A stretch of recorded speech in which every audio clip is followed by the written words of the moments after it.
इस तरह के प्लीज आप सब मुझे इंटरप्ट ना किया जाए, मैंने किसी को इंटरप्ट नहीं किया है। कराची किसी के बाप की जागीर नहीं है, वो सिंध का है, वो सिंध का शहर है, वो किसी की जागीर नहीं है।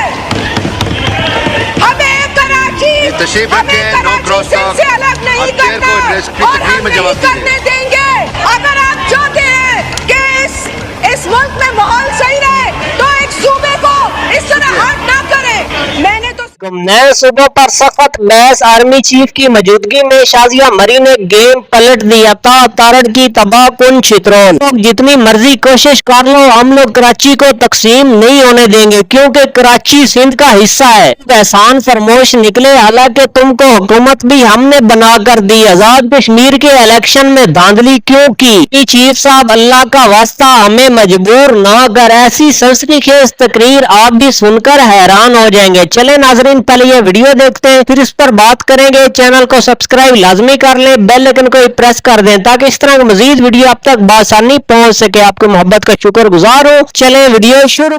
तो आप दूसरों के बच्चों का सर मांगते हैं, दूसरों के बच्चों की जिंदगियां मांगते हैं, दूसरों के बच्चों के आप कुर्बानियां मांगते हैं। मेरा ख्याल है इस तरह की सेल्फिश पॉलिटिक्स इस मुल्क में खत्म होनी चाहिए। ये बहुत बड़ी ज्यादती है, खुद के साथ भी और उस नौजवान के साथ भी जिसके आप नुमाइंदा नहीं हैं।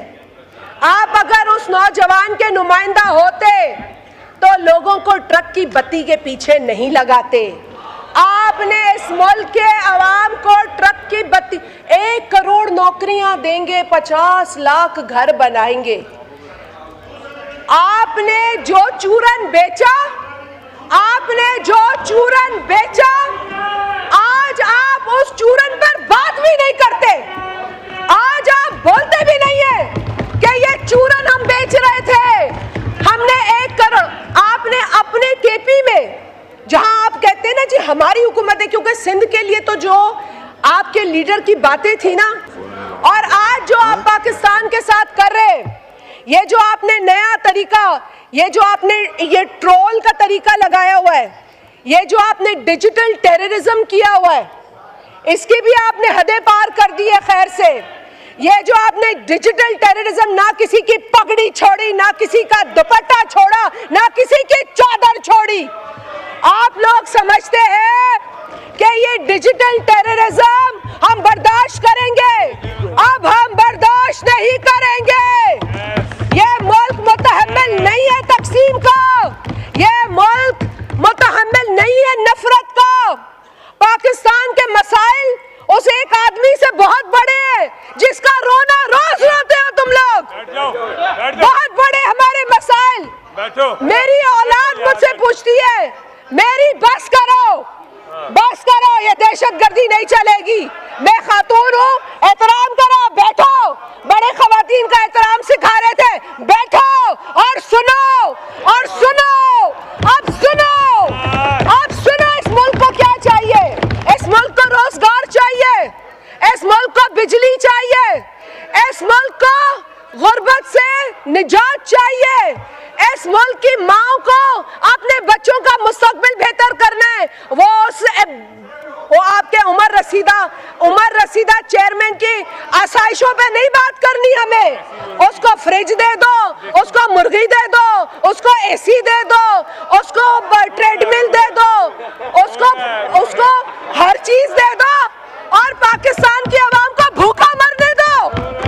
उसको सब कुछ दे दो और पाकिस्तान की आवाम को भूखा मारो।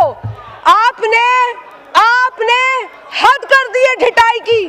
आप लोग ये जो बैनर, ये जो आप थोबड़े लेकर आ जाते हैं रोज यहाँ पर, ये जो रोज आप लोग लेकर आ जाते हैं, इससे पाकिस्तान की गरीब आवाम का पेट नहीं भर रहा, इससे हमारे बिजली के बिल नहीं भर रहे, इससे हमारे नौजवान को नौकरियां नहीं मिल रही है। अरे भाई, कल करारदाद आई है फलस्तीन पर, परसों, या कानून साजी आप कैसे कर सकते हैं? आप लोगों को तो यह भी नहीं पता कि आप लेजिस्लेशन कर रहे हैं या करारदाद पेश कर रहे हैं, और करारदाद के ऊपर भी आपको पेट में दर्द होने लगता है, आपको तकलीफ होने लगती है। मुझे आपकी तकलीफ पता है फलस्तीन के हवाले से, क्योंकि आपके अपने लीडर ने एक ज़ायनिस्ट को लंदन में सपोर्ट किया था मेयर इलेक्शन के लिए।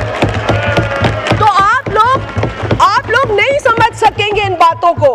But I feel sorry for you people because some things are not defendable. You can't defend his support for the Zionists. You can't. So I let it go.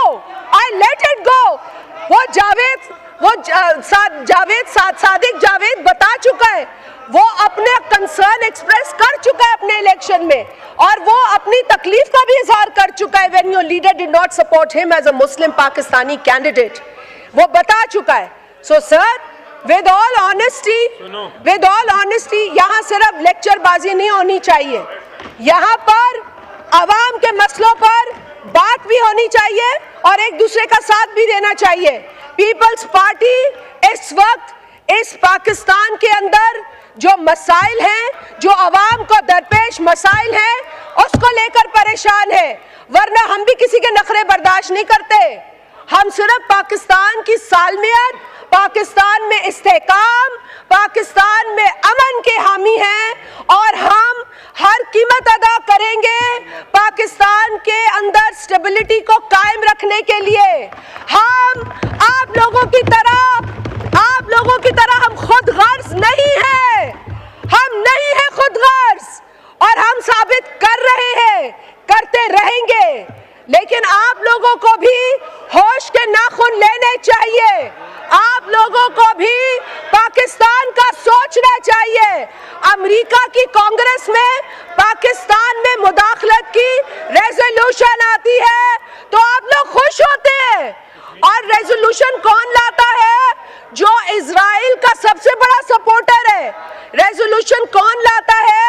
जिसने कई bill pass किए Israel को weaponise करने के, और आप यहाँ खुश होते हैं कि ओ हो वो इजराइल का सपोर्टर जो है कांग्रेसमैन, उसने हमारे लिए वहाँ पे बात की, उसने बात की, पाकिस्तान में मुदाखलत की और आपने उसे वेलकम किया. I say it's a shame that you have done this. Pakistan peoples party को इन्हीं अदालतों से बदतरीन फैसले मिले. शहीद जुल्फिकार अली भुट्टो को फांसी लगाई गई, लेकिन एक भी कारकुन ने किसी पर हमला नहीं किया. खुद को आग लगाई हमारे कारकुनों ने, खुद को जलाया. लेकिन आपने 9 मई को पूरे पाकिस्तान को तंग कर दिया. आपने रखेंगी कि 9 मई को जो दहशतगर्दी इस मुल्क में हुई, अब आप अपना दामन झाड़ रहे हैं. अब आप कहते हैं वो तो हम में से थे ही नहीं. तो भाई अगर आप में से नहीं थे तो तौबा करो, उठ के माफी मांगो. आपने आज तक माफी तो मांगी नहीं. आप तो आज तक यही नहीं, मतलब ये आप जरूर कहते हैं कि हमारा उनसे ताल्लुक नहीं है. तो भाई अगर आपका ताल्लुक नहीं है तो जिन लोगों ने प्रेस कॉन्फ्रेंस की, जिन लोगों ने कॉल्स की, जिन लोगों ने लोगों को इश्तियाल दिलाया, जिन लोगों ने लोगों को जमा किया, आप फिर कहें कि आप उनको सजा मिलनी चाहिए.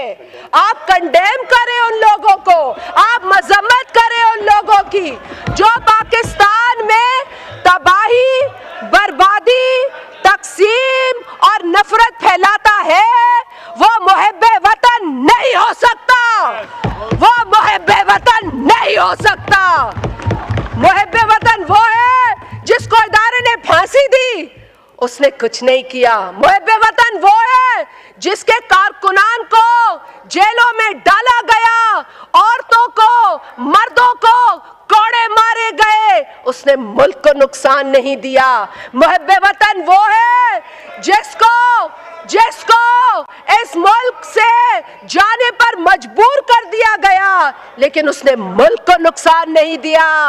मुहिब्बे वतन वो है जो सदर की कुर्सी पर है, 14 साल की जेल काट कर आया है. वो है मुहिब्बे वतन जो आज भी मुस्कुराता है और कहता है कि आओ सियासी डायलॉग करो. आप आज भी बड़ी बातें कर रहे हैं जेलों की. अच्छा होता कि अपने दौरे हुकूमत में भी आप उन चीजों की मजम्मत करते. जब फरियाल टालपुर साहिबा को ईद की एक चांद रात पर ले जाया गया था जेल, तो आप उठ के मजम्मत करते. आप मजम्मत करते जब मेरी बहनों को नैब अदालत के बाहर उठाकर पुलिस मोबाइल में डाला गया. आप मजम्मत करते. आप मजम्मत करते तो आज मैं भी कहती कि आप हक और सच की बात करते हैं. आप सेलेक्टिव बात करते हैं. सिलेक्टेड हुकूमत थे, उसी तरह के सिलेक्टेड लोग हैं, उसी तरह की अगर अपोजिशन बात नहीं करना चाहती तो हम एजेंट कर देंगे। आप तशरीफ रखें, आपको मौका मिलेगा, आपको अपोजिशन को मौका मिलेगा अपना व्यू कर बात करें। आप चेयर को डिक्टेट ना करें, ना इस तरह नहीं होगा। वालों ने भी तौबा कर ली। आप लोग ऐसा टोला है जिसको लाने वाले भी परेशान हैं। अब वो कहते हैं कि इनसे पाकिस्तान को पनाह चाहिए। आपसे वाकई पाकिस्तान को पनाह चाहिए, क्योंकि आपसे पनाह मिलेगी तो पाकिस्तान तरक्की करेगा। आप लोगों की जो सोच है वो इंतशार पसंदाना है, नफरत आमेज है, और आप लोग इस मुल्क में जो बीज एक डिक्टेटर ने बोए थे नफरत के, उसको परवान चढ़ा रहे हैं। जिस डिक्टेटर ने इस मुल्क को मजहब के नाम पे तकसीम किया, फिरके के नाम पे तकसीम किया, जबान के नाम पे तकसीम किया, आप उसी डिक्टेटर के पैरोकार हैं। आप उसी का मैसेज आगे ले जा रहे हैं। आपने पाकिस्तान में नफरत को परवान चढ़ाया है। आपको चाहिए था कि आप जब हुकूमत में आए तो आप सब्र का पैगाम देते, लेकिन मैंने पहली दफा देखा ऐसी हुकूमत जो अपने ही बजट में अपनी ही बजट बुक्स ऑपोजिशन पे फेंक रही थी। ये पहली मर्तबा आप ही की हुकूमत जब थी सिलेक्टेड, उस वक्त ये मैंने देखा, और कभी नहीं देखा था कि हुकूमत ही ऑपोजिशन को किताबें मार रही हो। हमने वो मनाजिर भी इस असेंबली में देखे, अफसोसनाक मनाजिर। आपका लीडर शाबाशी उन लोगों को देता था जो ज्यादा गाली देते थे, जो ज्यादा शोर मचाते थे, और जो बेचारे इज्जतदार थे वो कोना पकड़ के बैठ जाते थे, क्योंकि उन्होंने घर से ये तरबियत हासिल नहीं की थी। लेकिन आपका लीडर उनको कहता था कि गाली दो, जितनी बड़ी गाली दोगे उतनी बड़ी शाबाशी मिलेगी। ये आपका और उतना बड़ा ओहदा मिलेगा। आपके अंदर की कहानियां आप सारी पता है हमें, ऐसी बात नहीं है, सारी कहानियां अंदर की बाहर आ चुकी हैं। लेकिन उस वक्त अभी भी आप बहुत टाइम है, वैसे हमें इतनी गंदी कहानियां सुननी भी नहीं है। लेकिन जहां तक सवाल पैदा होता है इस मुल्क का, इस मुल्क में हमें मरना है, हमें जीना है। हमारी औलादें इस मुल्क से बाहर नहीं बैठी हैं, हमारी औलादें अयाशी नहीं कर रही हैं किसी और मुल्क में। अगर इस मुल्क में मेरी औलाद है तो भी मुझे आपकी औलाद की फिक्र होगी, अगर मेरी औलाद नहीं होगी तो मुझे किसी की औलाद की फिक्र नहीं होगी। आप इन उसूलों को क्यों भूल जाते हैं? उसे एक शख्स के लिए आप सारे उसूल भूल जाते हैं। भाई उसके बच्चे भी यहाँ नहीं हैं, उसका यहाँ कोई, देखिए सबसे बड़ा सरमाया, आप दिल पे हाथ रख के बोले, आपकी औलाद होता है। आपकी औलाद आपका सबसे बड़ा सरमाया है। जब आप अपने बच्चों को इस मैदान में नहीं उतारते।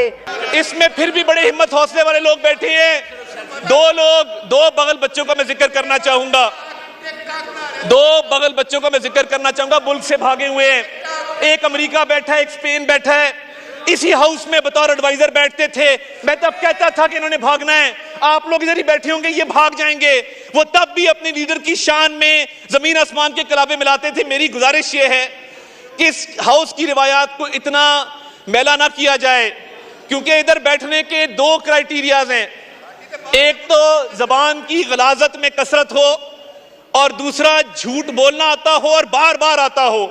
इसके अलावा तीसरा क्राइटेरिया नहीं है। तो मैं बड़े अदब से मैं आपसे गुजारिश ये करूंगा कि ये जो दहशतगर्दी की जंग है इसमें हमें मुत्तहिद होना है। वो इस साइड पे बैठे हों, इस साइड पे बैठे हों, अज़्म इस्तेहकाम के हवाले से हमें इस मुल्क को सिक्योर बनाना है। और देखिए, चाइनीज डेलीगेशन यहां पे आया, उसके आने से पहले जो प्रोपेगेंडा यहां पे किया गया, खुदारा आप मेरे पे तनकीद करें, मेरी सियासी क़यादत पे करें, मेरी सियासी पार्टी पे करें। जब पाकिस्तान का कोई दोस्त मुल्क पाकिस्तान से तिजारत बढ़ाना चाहता है, पाकिस्तान के साथ वो पाकिस्तान में सरमायाकारी करना चाहता है, वो आपके भी उतना ही फायदे में जितना हमारे फायदे में। अभी निसार अहमद जट साहब यहाँ पे बात कर रहे थे, हमारे पुराने दोस्त हैं, तो अस्पतालों की जिक्र कर रहे थे। काश आपकी पंजाब हुकूमत ने पंजाब किडनी लिवर इंस्टीट्यूट बंद ना किया होता। आप जाके देखिए, ऐसा अस्पताल पूरे पाकिस्तान में आपको नहीं मिलेगा। आज भी रावलपिंडी इंस्टीट्यूट ऑफ कार्डियोलॉजी में पूरे केपीके के पेशेंट्स आते हैं, उन्हें हम वेलकम करते हैं। आज भी मुजफ्फरगढ़ में रजब तैयब अर्दगान अस्पताल चल रहा है। हमारे चिल्ड्रन हॉस्पिटल, हमारे यूरोलॉजी इंस्टीट्यूट्स ऐसे पूरे पाकिस्तान में कहीं नहीं है। मगर आपको नजर नहीं आता कि अल्हम्दुलिल्लाह 80% पेशेंट्स केपीके से आते हैं कार्डियोलॉजी में, चिल्ड्रन हॉस्पिटल के अंदर, और कोई तफरीक नहीं की जाती। आपने केपीके में कितने अस्पताल बनाए हैं आप बता दें।